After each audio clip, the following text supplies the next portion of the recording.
چھٹی جماعت کے پیارے بچوں، السلام علیکم۔ آپ اپنا اردو نکالیے اور صفحہ نمبر 52 پر پہنچے۔ سبق کا نام ہے ایثار کا جذبہ۔ اس کا دوسرا حصہ آج ہم شروع کرنے جا رہے ہیں۔ صفحہ نمبر 52 پر۔ شیبہ کے دونوں بیٹے آوارہ ہی نہیں مغرور اور بد دماغ بھی تھے۔ جب تعلیم میں ان کا جی نہ لگا تو باپ نے انہیں اپنے کاروبار میں لگانے کی کوشش کی۔ کہتے ہیں کہ شیبہ کے جو بیٹے تھے، اپنے بیٹے جو تھے وہ دونوں آوارہ اور مغرور تھے۔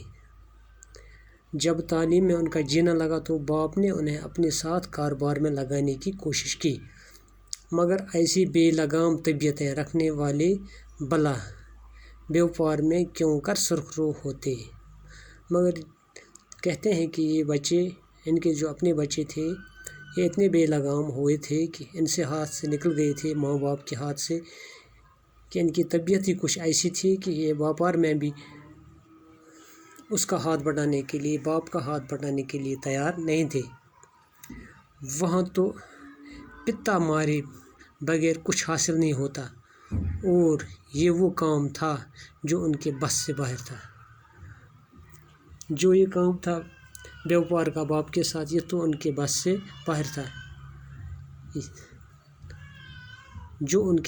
باہر تھا، عدنان میں اب اتنی ہمت نہ تھی کہ تنہا سارا کام چلا لیتا۔ عدنان تو اب تو عمر رسیدہ ہو چکا تھا، اب اس میں اتنی ہمت نہیں تھی کہ اکیلا وہ اتنا کاروبار اکیلا چلاتا۔ حصے داروں نے بھی جب اس کی یہ حالت دیکھی تو آہستہ آہستہ سب کچھ اپنے قبضے میں کرنے میں مصروف ہو گئے۔ جو اس کے شریک تھے اس کاروبار میں، جب انہوں نے دیکھا کہ اس کے جو بیٹے ہیں وہ کسی کام کے نہیں، تو انہوں نے بھی آہستہ آہستہ اس کا جو یہ مال تھا اپنے قبضے میں کرنے کی کوشش کی۔ نتیجہ یہ ہوا کہ کچھ مدت بعد ہی اس کا دیوالیہ پٹ گیا۔ اس کا نتیجہ یہ نکلا کہ کچھ ہی وقت کے بعد وہ دیوالیہ ہو گیا۔ دیوالیہ کا مطلب ہو گیا وہ ساری اس کی وہ دولت جو تھی وہ ختم ہو گئی۔ کہتے ہیں مصیبت کبھی تنہا نہیں آتی، دولت کیا گئی، صحت نے بھی جواب دیا۔ کہتے ہیں کہ مصیبت جب آتی ہے کسی انسان پر، اللہ بچائے، تو اکیلے نہیں آتی ہے۔ جب اس کو دولت گئی، دولت اس وجہ سے گئی کہ یہ تو اب خود نہیں کر سکتا تھا کام، بچوں کو کہتا تھا کہ آپ اس میں ہاتھ بٹاؤ، انہوں نے نہیں کیا، تو عمر رسیدہ ہو چکا تھا۔ جب اس کی دولت گئی تو ساتھ میں اس کو صحت نے بھی جواب دیا، صحت بھی اس کی بگڑنے لگی۔ بیماری نے اس طرح آن دبوچا کہ دیکھتے ہی دیکھتے عدنان کا وجود محض ایک سایہ بن کر رہ گیا۔ اتنی اس بیماری نے اس کو اتنا دبوچا کہ ایک سایہ جیسا عدنان رہ گیا۔ ڈاکٹروں نے معائنہ کرنے کے بعد اس کے دونوں گردے ناکارہ ہونے کا اعلان کر دیا۔ جب ڈاکٹر نے اس کا معائنہ کیا، دیکھا، تو انہوں نے کہا کہ عدنان کے اس کے دونوں گردے بیکار ہو چکے ہیں۔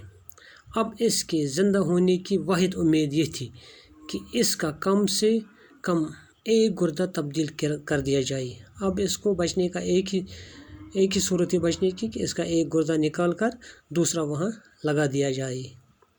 یہ واقعہ 5-10 برس پہلے پیش آیا ہوتا تو کسی بھی قیمت پر گردہ حاصل کیا جا سکتا تھا۔ اگر اس کو یہ واقعہ اس سے پہلے 5-10 سال پہلے آیا ہوتا، جس وقت اس کے پاس دولت تھی، تو یہ کہیں سے بھی یہ گردہ خرید کر لاتا اور اپنا گردہ تبدیل کرواتا۔ لیکن اب تو اس کے پاس دولت نہیں تھی، اب تو 2 وقت کی روٹی بھی میسر نہیں تھی، اب اس کو 2 وقت کی روٹی بھی میسر نہیں تھی، اتنا پیسہ بھی اس کے پاس نہیں تھا۔ گردے کی قیمت کہاں سے ادا ہوتی، گردہ کہاں سے خریدتا؟ آوارہ بیٹے تو باپ کو کنگال پا کر پہلے ہی نہ جانے کدھر نکل چکے تھے۔ جو اس کے بیٹے تھے، جب انہوں نے دیکھا کہ باپ کنگال ہو چکا ہے، اس کے پاس پیسے نہیں ہیں، اس کے پاس دولت ختم ہو چکی ہے، اس کے پاس کھانے کو کچھ نہیں ہے، تو وہ گھر سے ہی بھاگ گئی تھی۔ ایک شیبہ تھی جو اپنی غلطیوں کا کفارہ ادا کرنے کے لیے اس کا ساتھ دیے جا رہی تھی۔ اس کی شیبہ تھی جو اس کی بیوی تھی، جو اس کے ساتھ رہتی تھی، اس کا ساتھ دیے جا رہی تھی۔ اپنی اپنی جگہ پر دونوں کو یہ خیال اب رہ کر پریشان کر رہا تھا کہ انہیں زین سے کی گئی ناانصافی کی سزا مل رہی ہے۔ آپس میں یہ سوچ رہے تھے میاں بیوی کی جو کچھ ہمیں یہ سزا مل رہی ہے، ہم نے زین سے ناانصافی کی، اسی کی وجہ سے ہمیں یہ ہو رہا ہے۔ لیکن اب پچھتانے سے کیا فائدہ تھا؟ لیکن اب تو پچھتانے کا کوئی مقصد ہی نہیں تھا۔ زین جب گھر سے نکلا تو اس سے یہ معلوم نہ تھا کہ کدھر جانا ہے۔ جب زین گھر سے نکلا اس کو کیا پتہ تھا مجھے کہاں جانا ہے؟ اس نے قدم کیا بڑھائے کہ اس کا راستہ خود ہی اسے منزل کی طرف کھینچتا گیا۔ جب وہ گھر سے نکلا تو اس کے قدم خود ہی کس طرف نکل پڑے؟ راستہ اسے منزل کی طرف کھینچتا گیا۔ اس کا جو راستہ تھا وہ کس کی طرف اس کو کھینچتا گیا؟ اپنے منزل کی طرف۔ وہ اپنے شہر سے بہت دور جا کر ایک فیکٹری میں ملازم ہو گیا اور اپنی انتھک محنت کے ذریعے ترقی کرتا ہوا 10 برس کے اندر ہی فیکٹریوں کے ایک طویل سلسلے کا جنرل منیجر بن گیا۔ وہ اب ایک رئیس گھرانے کا داماد بھی تھا۔ کہتے ہیں جب وہ گھر سے نکلا زین تو خود ہی اس کو خدا نے راستہ دکھایا کہ وہ اپنے شہر سے باہر نکل کر ایک فیکٹری میں ملازم ہو گیا۔ جب اس نے محنت کی تو محنت کرتے کرتے محنت کے ذریعے ترقی کرتا ہوا 10 برس میں فیکٹریوں کے ایک لمبے طویل فیکٹریوں کا وہ جنرل منیجر بن گیا۔ اب وہ ایک رئیس گھرانے کا داماد بھی تھا۔ اتنے میں اس کی شادی ہو گئی تھی، ایک رئیس گھرانے کا داماد بھی بن چکا تھا۔ ایک دن وہ اپنی کوٹھی کے لان میں بیٹھا اخبار پڑھ رہا تھا کہ اس کی نظر ایک اشتہار پر پڑی۔ ایک دن وہ اپنی کوٹھی کے لان میں بیٹھا تھا، گھر میں اخبار پڑھ رہا تھا۔ اخبار میں اس کو اشتہار پر نظر پڑی۔ اس میں عدنان کی زندگی بچانے کے لیے ایک گردہ عطیہ کے طور پر دینے کی درخواست کی گئی تھی۔ اس میں کیا تھا؟ عدنان نے اشتہار دیا تھا کہ عطیہ کے طور مجھے کوئی گردہ ایک دے دو، کیونکہ عدنان کے پاس پیسے نہیں تھے، اس لیے وہ لوگوں سے مانگ رہا تھا کہ کوئی عطیہ کے طور پر مجھے گردہ ایک دے دے تاکہ میری زندگی بچ جائے۔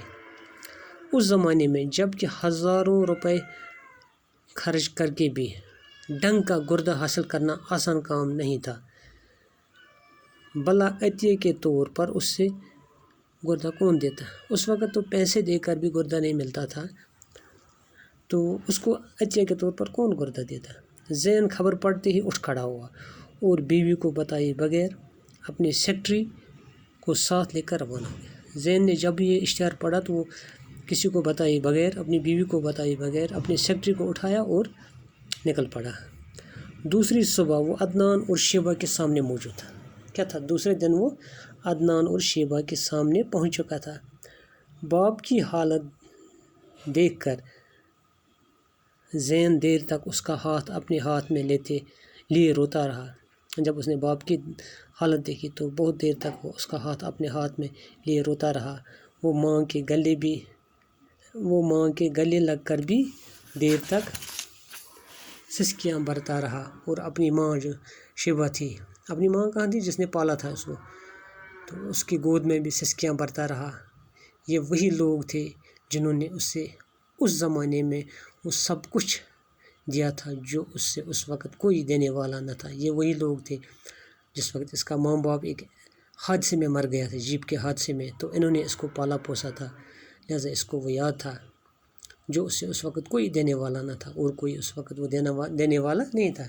انہوں نے اس کے لیے کیا کچھ نہیں کیا تھا۔ پرانی یادوں نے اسے نڈال کر دیا۔ وہ 2 شخصیتیں جنہیں وہ ہمیشہ پوجتا رہا تھا اب محض ہڈیوں کے ڈھانچوں کی شکل اختیار کر چکی تھی۔ کچھ دیر بعد اس نے خود کو سنبھالا، پھر ڈاکٹر سے مشورہ کرنے نکل پڑا۔ کہتے ہیں کہ جب وہ ان کے پاس بیٹھا تو اس وقت ان کی صحت تو کمزور ہو گئی تھی، وہ ہڈیوں کے ڈھانچے جیسے لگ رہے تھے۔ کچھ وقت ان کے پاس بیٹھنے کے بعد اس نے خود کو سنبھالا، پھر کیا کیا کہ ڈاکٹروں سے مشورہ لینے کے لیے نکل پڑا۔ دوسرے دن عدنان کا آپریشن کر دیا گیا۔ دوسرے دن زین نے اپنا ایک گردہ باپ کی نظر کر کے اس کی جان بچائی۔ زین نے کیا کہ اس نے اپنا ایک گردہ دے دیا عطیہ میں، کس کو؟ اپنے اس باپ کو، جس باپ نے اس کو پالا پوسا تھا۔ وہ چاہتا تو دولت کے بل بوتے پر ایک گردہ کسی سے حاصل کر سکتا تھا، لیکن ایک تو عدنان کی حالت اس قدر خراب ہو چکی تھی کہ ایک دن کا انتظار کرنا بھی خطرے سے خالی نہ تھا، اور دوسرے وہ اس سعادت کو ہاتھ سے جانے نہیں دینا چاہتا تھا۔ اگر عدنان چاہتا تو وہ کسی سے بھی خرید کر اس کے لیے گردہ لاتا۔ کس کے لیے؟